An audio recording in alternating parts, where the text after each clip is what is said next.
అలాగే వాళ్ళ అన్నయ్య గారు కూడా దాదాపు 2 సంవత్సరాలు అయింటుంది అనుకున్నా రిటైర్ అయ్యి.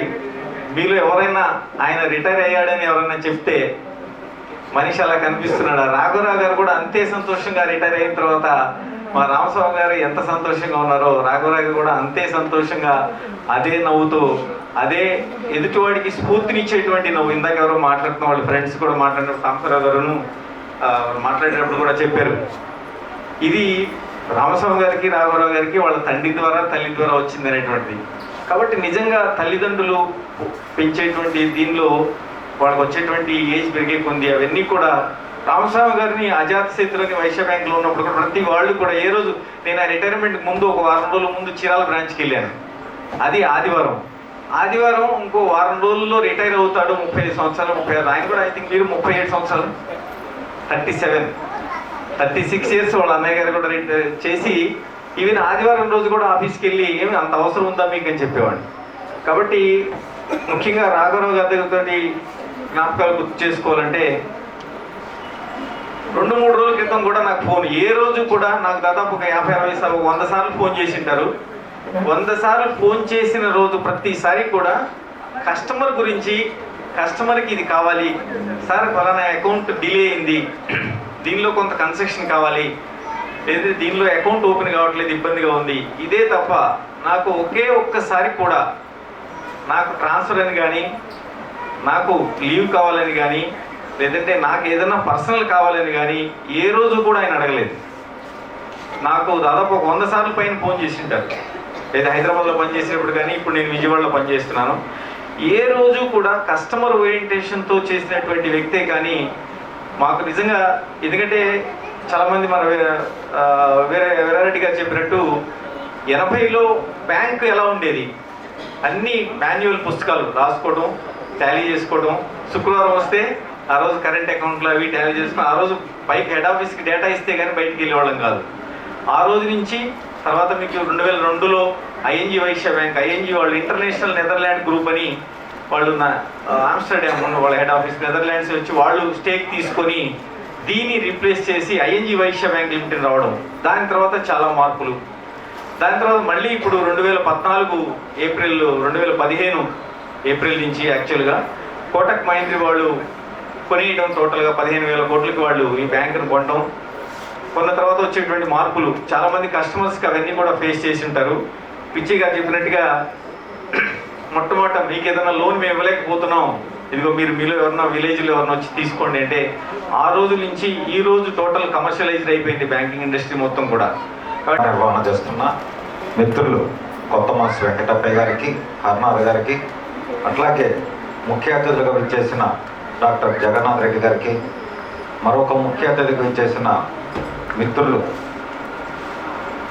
ICAI మరి గుంటూరు బ్రాంచ్ చైర్మన్గా మరి చేపూరు సాంబశివరావు గారికి, అట్లాగే బ్రహ్మయ్య గారు ARP హెడ్గా విజయవాడ, అట్లాగే general secretary ING Vysya bank pensioners association P Veerareddy గారికి, మరి మాస్టర్ పిచ్చయ్య గారికి, ఈరోజు ముఖ్యంగా మరి పదవి విరమణ చేస్తూ సన్మాన గ్రహీత అయిన KV రాఘవరావు గారికి, అట్లాగే పల్నాడు అన్నమయ్యగా మరి ఇప్పుడే మన కీర్తనలు విన్న మరి గౌరవనీయులు జొన్నలగడ్డ శ్రీరామ్మూర్తి గారికి, అట్లాగే కవిత్వంగా గానం చేసిన ఈపూరి వెంకటరెడ్డి గారికి, ఇక్కడ విచ్చేసిన పెద్దలందరికీ, అట్లాగే కోటక్ మహీంద్రా బ్యాంక్ స్టాఫ్కి, మరి రిటైర్డ్ మేనేజర్స్ కూడా ఉన్నారు, ముఖ్యంగా మహిళలకి అందరికీ, వారి కుటుంబ సభ్యులందరికీ కూడా ముందుగా నా నమస్కారాలు.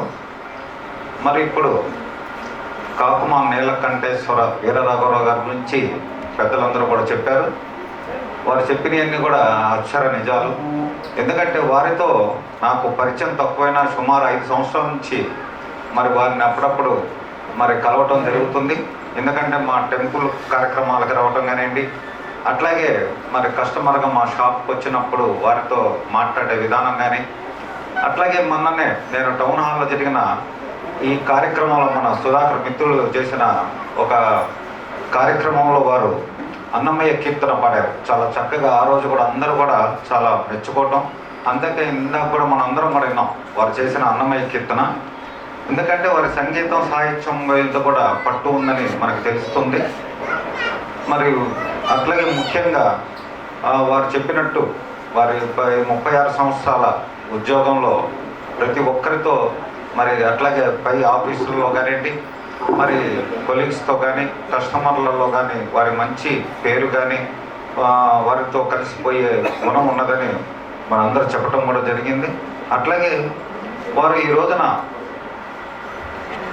పదవి విరమణ విషయాలు, మరి అట్లాగే వారు చేసిన మరి వారి దానాలు కూడా విన్నాం. మన వెంకటప్ప గారు చెప్తున్నాడు. ఎందుకంటే బీద విద్యార్థులకి విద్యాని సహాయం చేయటం, అట్లాగే బీద కుటుంబాలకి వారి ఆర్థిక సహాయం చేసిన కార్యక్రమాలు కూడా చాలా చేశారని, మరి అలాంటి గొప్ప గుణంలో ఉన్న ఈ వ్యక్తిని మరి మనందరం కూడా వారిలో ఉన్న మంచి గుణాలని, మంచి విషయాలని మరి వాళ్ళ కొలీగ్స్ కానివ్వండి, వాళ్ళ జూనియర్స్ కూడా మరి ఆదర్శంగా తీసుకొని మంచి పేరు తీసుకొచ్చుకోవాలని కోరుతూ, అట్లాగే వారికి బాధ్యతలు కూడా 3 అమ్మాయిలు మ్యారేజెస్ అయ్యి మరి అల్లుళ్ళు మంచి పొజిషన్లో ఉన్నారు.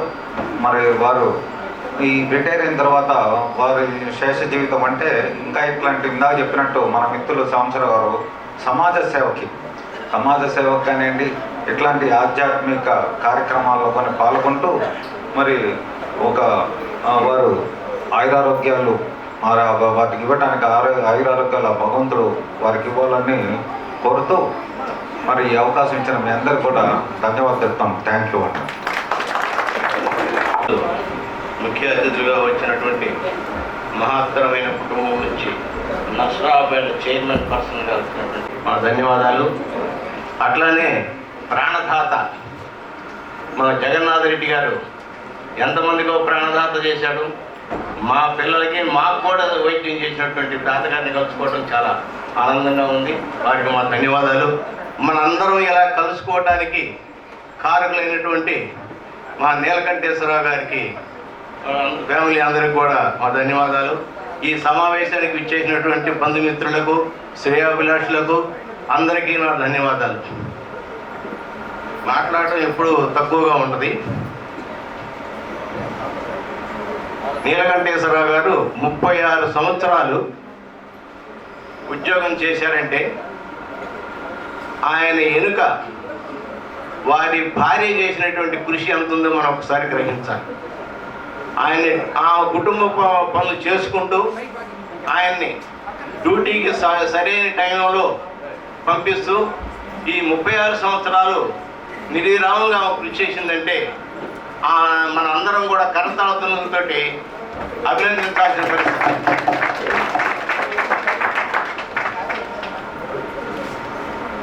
ఉదాహరణ ఇందులో. అట్లానే రామలక్ష్మణులు చాలా బ్రహ్మాండంగా ఉంటారు అన్నదమ్ములు అని చెప్పి అనుకుంటాం, కానీ చూడలేం మనం చాలామందిని. అలాంటి నిదర్శనం నీలకంఠేశ్వరరావు గారు బ్రదర్స్లో మనం కళ్ళారా చూడొచ్చు అనేది నేను చెప్తున్నాను విషయం.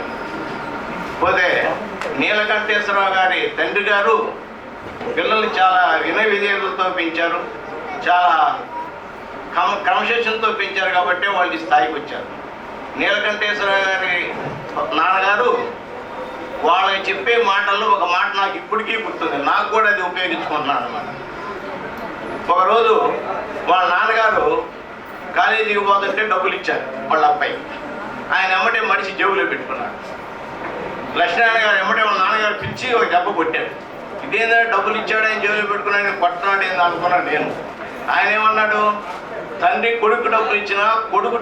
నమస్కారం.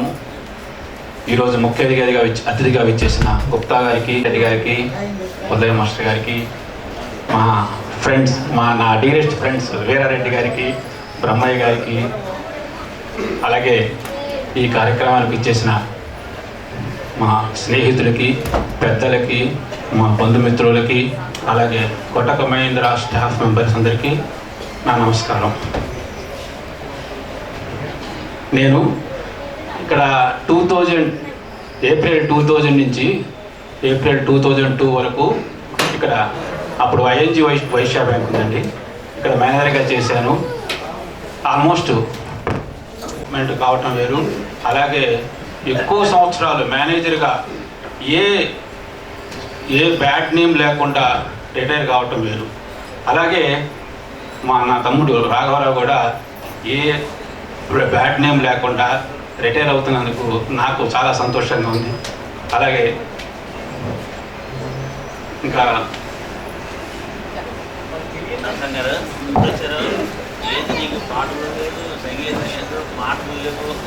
ముందుగా నాకు జన్మనిచ్చిన తల్లిదండ్రులకు, వేదికపై విచ్చేసిన అతిథులకు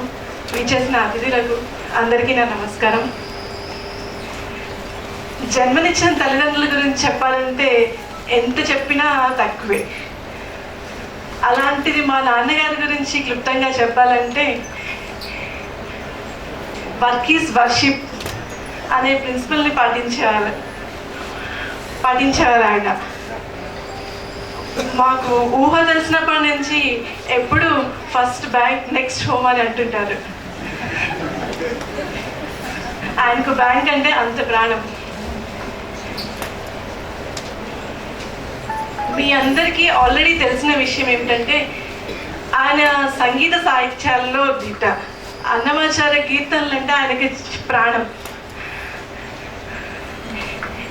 తెలియని గమ్మత్తైన విషయం ఏమిటంటే ఆయన వంటల్లో పెద్ద మాస్టర్.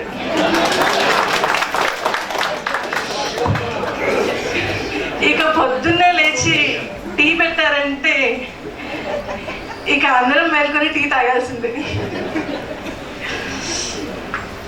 ఇక మనవరాళ్ళు వస్తే అమ్మమ్మ కంటే ఎక్కువ తాతయ్యతోనే వాళ్ళకి అటాచ్మెంట్ ఎక్కువ.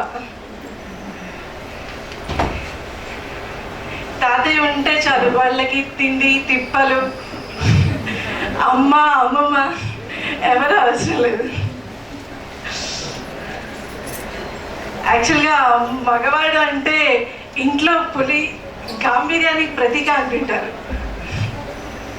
కానీ మా నాన్నగారు దానికి పూర్తిగా భిన్నం. ఇంట్లో చాలా సరదాగా ఉంటుంటారు. ఆయన లేకపోతే ఇంట్లో మాకు సందడే ఉండదు. ఆయన సమయానుకూలంగా పాడే పాటలు, చమత్కారాలు, అప్పుడప్పుడు అమ్మతో సరదాగా ఆట పట్టించే మాటలు, ఆయనతో గడుపుతుంటే మాకు సమయం లెక్క తెలియదు అసలు.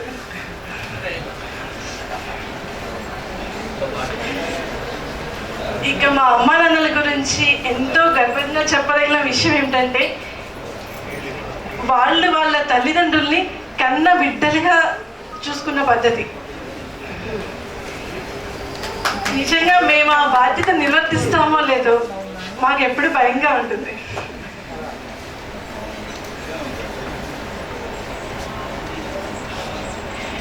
ముగ్గురు కూతుర్లు కాదు, ఒక్క కూతురు అంటేనే ఈ జనరేషన్లో కొంచెం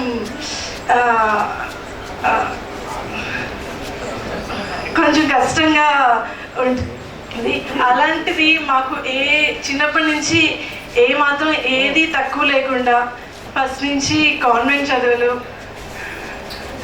మళ్ళీ బ్రాండెడ్ అన్ని బట్టలు అన్నీ బ్రాండెడ్. కొడుకుల కంటే మమ్మల్ని ఒక ఆకు ఎక్కువే పెంచారు, మా ముగ్గురు అక్క చెల్లెళ్ళని. రిటైర్ అయిన తర్వాత మా నాన్న ఎంత ఫ్రీ అవుతారో ఏమో కానీ మా అమ్మ మాత్రం కొంచెం రిలాక్స్ అవుతుందండి. అయిపోయింది ఆమెకి పని. ఈ రిటైర్ అయిన పుణ్యమా అని మా అమ్మకి క్యారియర్ జాబ్ కూడా తప్పుతుంది.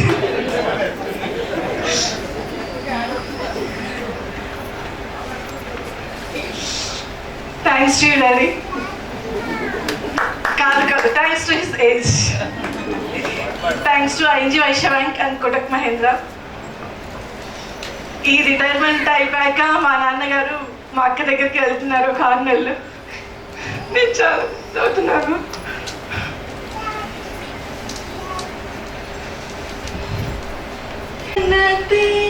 నమో నమో నారాయణతే నమో నమో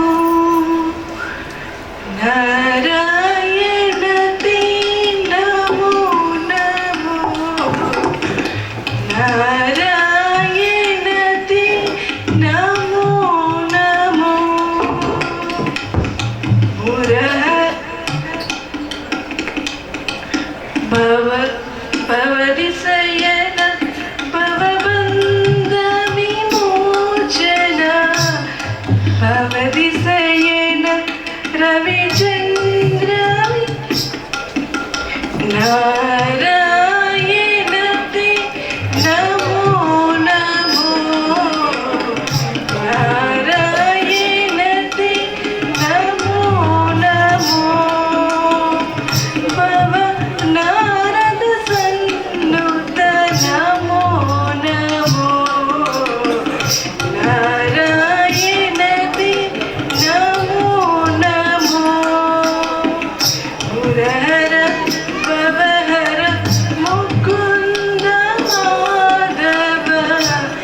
ba ba